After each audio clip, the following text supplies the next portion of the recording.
Países como Ecuador, en la frontera con Colombia, que está en esa situación de guerra, de gravísimas violaciones a los derechos humanos, de más de 5 millones de desplazados internos, pues la propia dinámica de la guerra está llevando a que mucha gente tenga que salir del país a buscar protección. Hoy en Ecuador estamos hablando de cerca de 500.000 refugiados colombianos. Y vaya diferencia. Mientras aquí es una carrera de obstáculos para impedir llegar a la protección internacional, el gobierno ecuatoriano, en relación con la ACNUR, han favorecido un programa para ampliar los términos de protección de estas personas y hoy están llegando a casi 50.000 colombianos con reconocimiento del estatuto de refugiados en Ecuador. Y esto es fundamental, entre otras cosas porque estas personas no pueden ser devueltos. Ustedes saben que el principio básico del derecho de asilo de la Convención de Ginebra de 1951 y luego su estatuto, ¿verdad? Y protocolo facultativo ampliado de 1967, lo que se llama el Protocolo de Nueva York, tiene como principio fundamental la no devolución de las personas. Y esto es clave, en el sentido de la protección realmente del ser humano. Por esa razón nosotros consideramos que era importante el retomar esta versión de nuestras voces, nuestros derechos por un mundo sin muros. Y este tercer foro social mundial de las migraciones pues tuvo como recuerdo central, y retomando aquí la declaración de Rivas, lo retomo porque creo que vale la pena entenderlo. Dice: hoy, cuando conmemoramos las 70 años de la Nakba palestina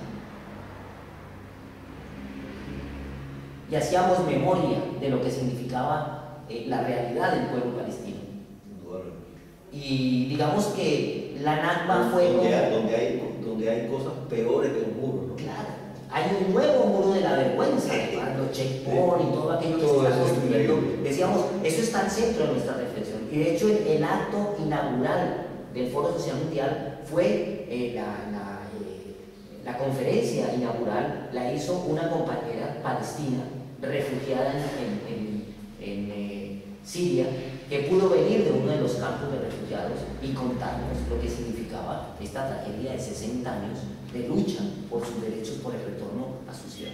20 años de la muerte, de las muertes en el estrecho de Gibraltar. Esto es muy importante porque hacía 20 años, justo entre el 12 y el 14 de septiembre del 2008 que hicimos nuestro Foro Social Mundial, pues se cumplían los 20 años de la primera muerte en el estrecho, de los primeros pateras que se había dado la vuelta y que había terminado con la víctima de una persona migrante queriendo llegar a las costas españolas. Y al mismo tiempo señalábamos a los 35 años del golpe militar contra el gobierno democrático de Salvador Allende, haciendo memoria también de cómo esta realidad de los golpes de Estado en América Latina había generado un caudal de migración y de refugio muy importante.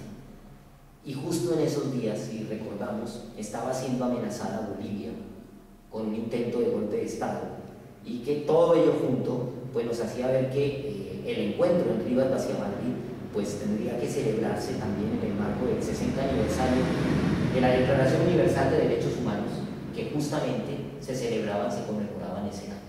Creo que son muchos motivos para volver a hablar de nuestras voces, de nuestros derechos y de un mundo sin muros. Y yo creo que ese tercer foro pues lo que hizo fue recoger que hoy por hoy los migrantes pues somos personas de organizaciones víctimas del tráfico de seres humanos y de la trata, que son también movimientos y organizaciones sociales, son nuevos sujetos sociales, colectivos, individuales, pero al final que todos los que hacemos parte de este camino migratorio vemos que es necesario consolidar una fuerza social mundial, que es de lo que se trata en los foros sociales mundiales, que pueda hacer converger en una misma caminada a estos múltiples y diversos procesos. Nosotros apostamos porque hoy es necesario reivindicar que existe este sujeto propio de derecho, que son los migrantes, y que existe una normativa internacional que los estados centrales no cumplen. Y hacemos referencia a esto. Miren, el derecho internacional ha recogido esta realidad, esta nueva realidad, y hay una nueva convención de Naciones Unidas sobre los derechos de los trabajadores migrantes y sus familias. Es una convención de Naciones Unidas que ya viene trabajando desde hace varios años, pero que desde el año 2000 fue firmada y ratificada por la cantidad de países que se necesitaban para que se convierta en derecho internacional. Pero en Europa ningún país la ha firmado, ni tampoco Estados Unidos. Con lo cual, digamos que la mayoría de países receptores de los migrantes no han firmado la declaración, la convención. El señor Zapatero, en su programa de gobierno, en su primer programa de gobierno, hizo un compromiso programático de firmar la convención. Es más, en el primer gobierno facilitó el proceso de regularización. Yo no diría de población inmigrante. Yo creo que lo que realmente les preocupaba no era tanto la regularización de los inmigrantes, sino la irregularidad en que la economía sumergida estaba. Exacto. Porque aquí ha habido un engaño a mi modo de Y se ver. argumentó también. Exactamente. Aquí realmente el crecimiento económico que ha habido en los últimos años, si vemos los sectores económicos que más han crecido, podemos comenzar por el orden de no solamente el tema de la inversión en la construcción, y una construcción especulativa. Un tercio de la vivienda construida no está ocupada. Y una vía de blanqueo. Exactamente, de una vía de blanqueo. Y por tanto la mano de obra que llegó a ese sector, mano de obra inmigrante, finalmente no fue regularizada. Y es una mano de obra que llegaba en condiciones realmente de precariedad enorme, y que cuando se trató de incorporar a la dinámica de regularidad, lo que se hizo fue derivar en que ustedes hicieran su propia autonomía de sus empresas, y en realidad lo que se propició fue la subcontrata de estas empresas. Es terrible lo que se ha hecho, por ejemplo, con subcontratas en obras como la famosa búsqueda del tesoro que Gallardón hizo en Madrid para construir el soterramiento de la M30, de esa autopista circunvalar que finalmente se ha convertido en un túnel debajo del río Manzanares. Y allá hubo situaciones en que encontramos hasta 2 empresas, una debajo de otras subcontratadas, y en condiciones de absoluta irregularidad. Recuerdo el caso, por ejemplo, yo creo que fue opinión pública, salió mucho en los medios, de una de esas empresas subcontratadas de técnicos brasileños que vinieron a través de Portugal para poder hacer la impermeabilización en el M30.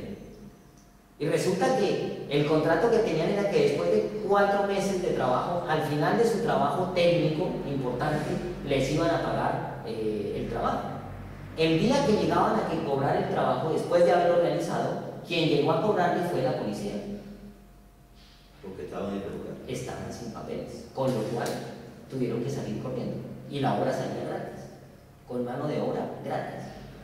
Uno de ellos logró acercarse al consulado brasileño y pudo denunciar. Y por primera vez el gobierno brasileño puso en tela de juicio esa condición. Y finalmente tuvieron que verse obligados a pagar, no todo, pero una parte, a los trabajadores de lo que les habían realmente robado.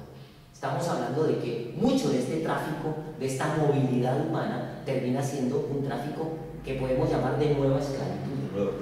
Lo mismo podríamos hablar de lo que está ocurriendo con el tema de la agricultura.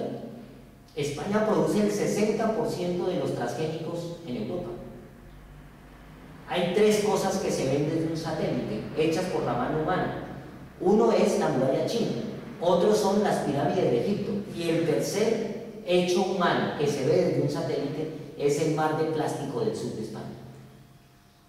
Y en ese mar de plástico, debajo de ese mar de plástico, lo que hay realmente es una mano de obra esclava que están trayendo fundamentalmente por el circuito de Canarias, y que terminan todos trabajando sin condiciones mínimas de garantías, ni físicas, ni ambientales, ni laborales, de esta mano de obra, que lo que ha hecho es enriquecer enormemente a los dueños de ese entramado, ¿verdad?, que existe allí en el Ejido y otros lugares que hoy por hoy dan cuenta de ser los lugares con más alto Producto Interno Bruto de toda la región.